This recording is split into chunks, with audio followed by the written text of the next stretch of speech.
Сегодня готовим вкусное и очень эффектное блюдо, которое идеально подойдет для вашего праздничного стола. Рецепт простой, а результат вас порадует и удивит.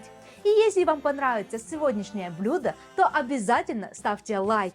А мы не теряем больше времени, как всегда следите за ручками и поехали! Мы будем делать мясной рулет. И для этого нам понадобится фарш хорошего качества. У меня купленный, но вы можете его приготовить дома самостоятельно, если вы не доверяете магазинным. Я взяла смесь свиной и говяжий фарш. Отправляем его в мисочку. В фарш добавляем одно куриное яйцо. Далее добавляем специи. Я использую тмин, итальянские травы, паприки и соль. После этого добавляем черный молотый перец по вкусу. Для более насыщенного вкуса добавляем соевый соус и кетчуп. В отдельную миску наливаем молоко и добавляем хлеб. Хлеб хорошо замачиваем, чтобы он полностью пропитался молоком. После этого добавляем размоченный хлеб к фаршу. Теперь мы оставляем наш фарш с продуктами чуть-чуть в сторонку и будем заниматься с нарезкой нашего лука и грибочками.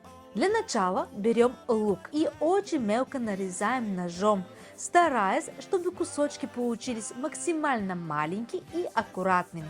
Чем мельче нарезан лук, тем более нежным и сочным в итоге получится фарш. После этого нарезаем грибы очень тонкими слайсами.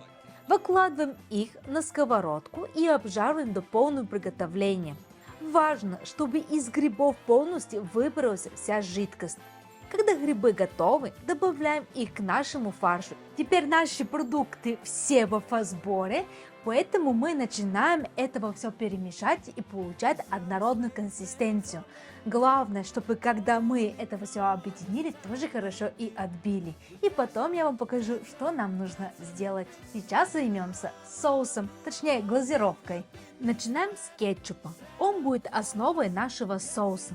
Затем добавляем яблочный уксус. Он мягче и нежнее обычного. После этого вливаем соевый соус. Он добавляет глубину, насыщенность и легкую соленую нотку. Теперь все это тщательно перемешиваем, чтобы ингредиенты полностью соединились. Наш соус готов, поэтому мы приступаем к финишу. Для этого нам понадобится противень, и нам нужно его застелить або пергаментной бумагой, або просто фольгой. Теперь нам нужно наша фаршевая смесь отправить на противень, и нам нужно сделать такой длинный рулетик с помощью наших ручки. Щедро покрываем рулет приготовленным соусом. Далее берем бекон и аккуратно обворачиваем рулет, укладывая ломтики внахлёст. Сначала один кусочек, затем сверху следующий. И так полностью покрываем весь рулет по кругу. Края бекона аккуратно подворачиваем под рулет, чтобы он держал форму и выглядел аккуратнее. После этого снова возвращаемся к нашему соусу глазури и еще раз покрываем уже бекон. Вот какая у нас красота получилась, и теперь мы ее отправляем на 45-50 минут. Все зависит от вашей духовки при 180 градусов, чтобы она выпекалась.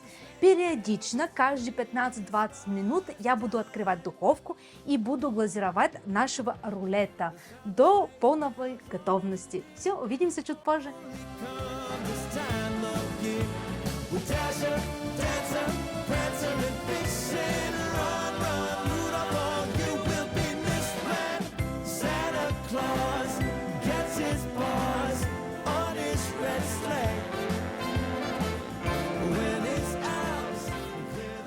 Наш рулет готов. И посмотрите, насколько он красивый стал. И я уверена, что он будет главный герой на ваш новогодний стол. Если вам понравился сегодняшний рецепт, обязательно ставьте лайки, подпишитесь на наш канал и до новых вкусных встреч, ребята. Пока!